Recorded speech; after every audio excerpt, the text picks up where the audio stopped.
Are you looking for a really nice marinara sauce recipe? Look no further, here it is. Here are all of the ingredients that you will need. We do have extra virgin olive oil, dark balsamico, we have bay leaves, fennel seeds, I have onions. It did call for dried onions, but I don't have that, so I'm gonna use fresh. A head of garlic, we have dried thyme, rosemary, sage, basil, oregano, black pepper. We have some brown sugar, sea salt, and then some lemon juice or citric acid. Tomatoes, of course, which I have here. Since I don't use the dried onions, I kind of want to just soften them a little bit in the pot first.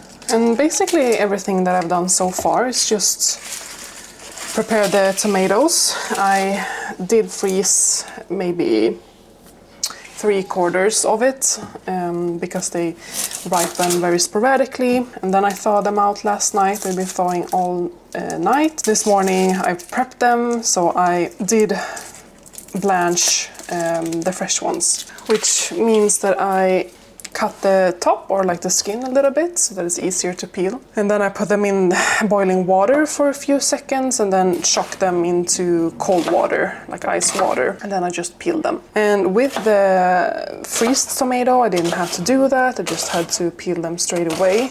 But I mean, it's not a lot of preparations. If I were just to do regular crushed tomatoes, I would have been done by now. I just had to add them to the pot. And now I'm taking just a little bit of extra step to make a delicious marinara sauce. And the reason I am making a marinara sauce and not just regular crushed tomatoes is because I had to pick most of my tomatoes sort of like in a blushing state. They started to blush really late this season because I had trouble with my tomatoes in the beginning, so I had to start them over a couple of times, and then they came in late. They can maybe lack a little bit of flavor that I would want in like a clean, single ingredient product.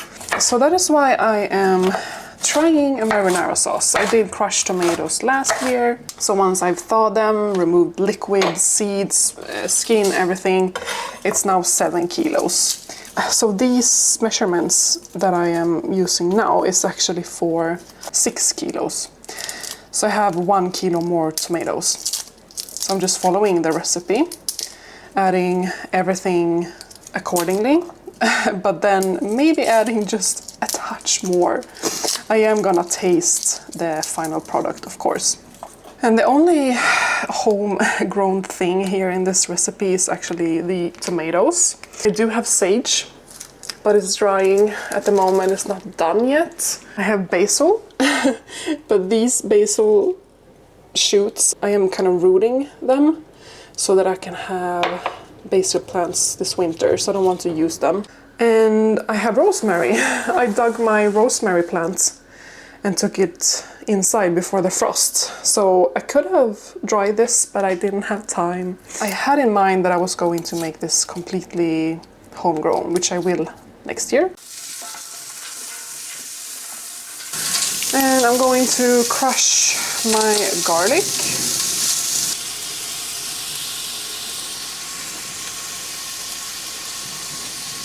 So I need 1.5 teaspoons of all of the dried herbs, except for the sage. The sage you will add 1/2 teaspoon, and then 1/2 teaspoon of black pepper.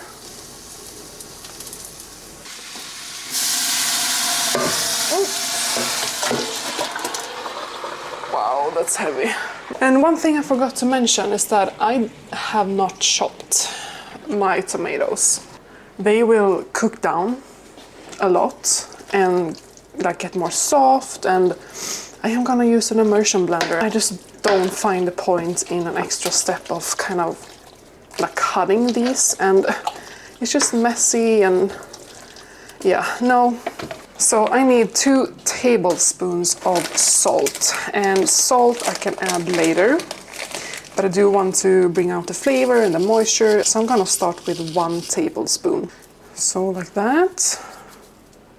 And I'm gonna add 2 bay leaves. My bay leaves are quite small, so I'm just gonna add them all. I need 1 tablespoon of the vinegar, which I find very tiny amount, but anyways. I'm gonna follow the recipe and see what it tastes like. I added 3 tablespoons of brown sugar. I think this will be a good option to like bring out the sweetness and the flavor.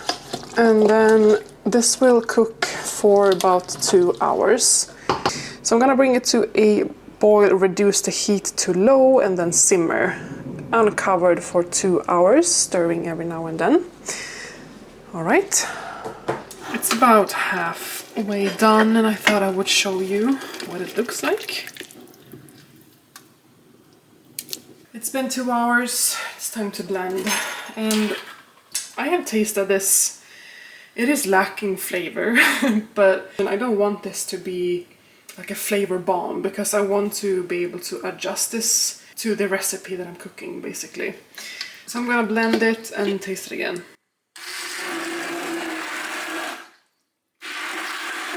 Oh, I need to pick up all of the bay leaves. And I do recommend to soften the onions in the pan like I did before, because I added 1 more smaller onion to this that I just missed. They were behind the oil and it didn't really soften, you know, the 2 hours I've had it on the stove here. Since the recipe that I followed actually was for 5.5 kilos tomatoes, I think, and I had like 7. So I'm actually gonna add a tablespoon more brown sugar and then 1 tablespoon of the balsamic vinegar. And this is not extra, but I want to add that other tablespoon of salt. Ouch. I mean, it's a good tomato flavor. I'm really surprised how much flavor the tomatoes actually had. And I'm gonna taste it again. Yeah, it's just another like depth, I think. I will be adding 1 tablespoon of lemon juice into each jar. This is something that you have to look up according to your quantity and also your altitude and stuff like that, but that is what I am using. And I just pulled these out from the dishwasher, so they are clean and sterilized. So these are mason jars and they hold 500 milliliters and 1 pint is 473 milliliters. So you are supposed to put 1 tablespoon of lemon juice per pint. And these are mason jars. So I feel like I'd rather have more lemon juice than less. So I am adding a whole tablespoon to this, even though it's, I don't know, 30-ish milliliters less than a pint.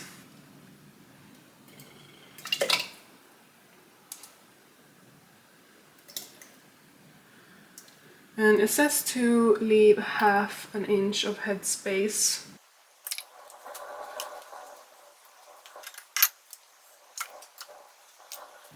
I'm actually really pleased with the consistency of this.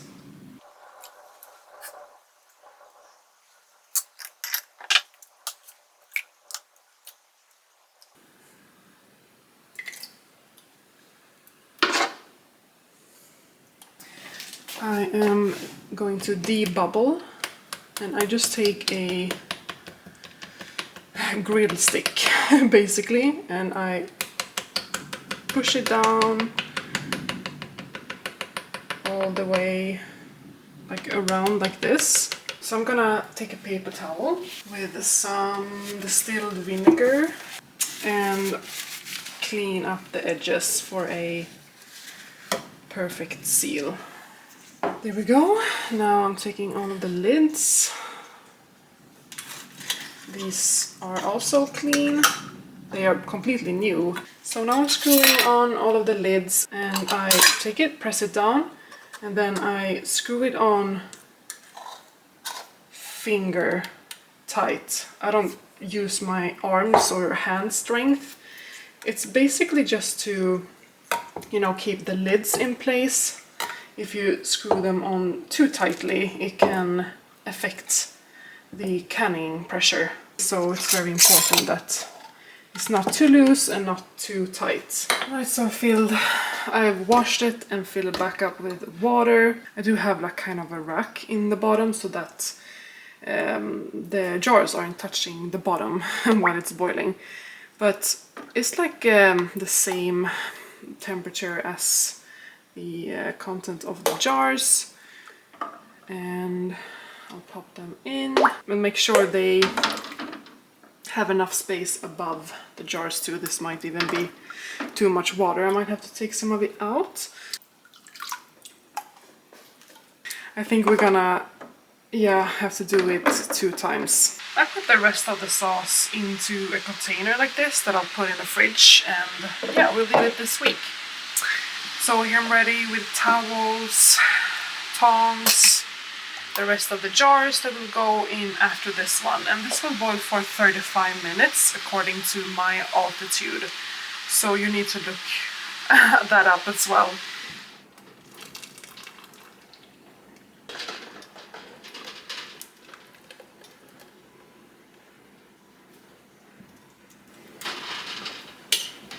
I think I might have a leakage. I mean, I think I know which one it was. It kind of fell down when I were to screw on all the lids, and I had to take the lid off and like clean it and stuff like that. So this one is leaking. So much effort, like this is kind of the downside to canning. This one might be fine. I'm gonna check, of course, the seal and the vacuum of all of the jars. See, this one did not seal.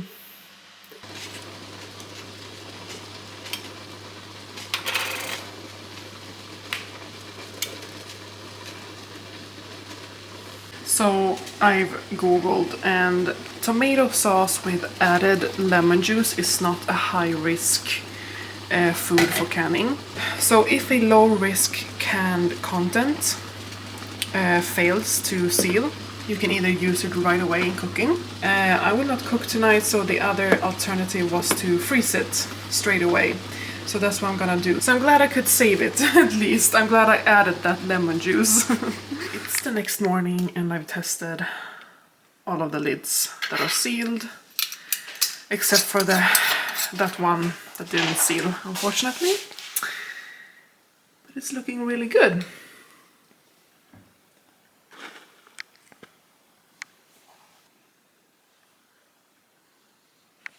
Thank you so much for watching this video. I hope you enjoyed it, and let me know in the comments what you are making or have made with your tomatoes this year. Have a nice day. Bye bye!